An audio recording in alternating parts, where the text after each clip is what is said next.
One health അഥവാ ഏകാരോഗ്യം എന്ന് ഇപ്പോൾ വളരെ വ്യാപകമായി ഉപയോഗിക്കപ്പെടുന്ന ഒരു പദമാണ്. വൺ ഹെൽത്ത് എന്നുകൊണ്ട് ഉദ്ദേശിക്കുന്നത്, നമുക്കറിയാം പല രോഗങ്ങളും മൃഗങ്ങളിൽ നിന്നാണ് മനുഷ്യരിലേക്ക് വരുന്നത്. ഇപ്പോൾ കോവിഡ് തന്നെ അങ്ങനെയാണെന്ന് പറയപ്പെടുന്നുണ്ട്.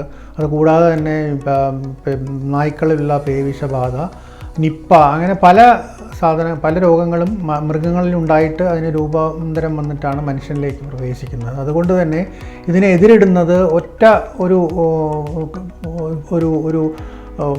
പരിപാടിയിലൂടെ ആയിരിക്കണം. അല്ലെങ്കിൽ പ്രത്യേകം ഡോക്ടർമാരും വെറ്റിനറി സർജൻസും എല്ലാം വേറെ ഇതിനു വേണ്ടി ശ്രമിക്കുന്നത് ഫലപ്രാപ്തിയിലേക്ക് ഇതിനെ എത്തിക്കില്ല. അതുകൊണ്ട് എല്ലാവരും കൂടി ചേർന്ന് പ്ലാൻ ചെയ്ത് അതിനെ നേരിടണം എന്നുള്ള ഒരു ആശയം ലോകമെമ്പാടും ഇപ്പോൾ വളരെ വ്യാപകമായിട്ട് ചർച്ച ചെയ്യപ്പെടുന്നുണ്ട്. അതിനെയാണ് നമ്മൾ ഏകാരോഗ്യം അഥവാ വൺ ഹെൽത്ത് എന്ന് പറയുന്നത്. നമ്മുടെ സംസ്ഥാനവും അതിനു വേണ്ടിയുള്ള ശ്രമങ്ങൾ തുടങ്ങിയിട്ടുണ്ട്.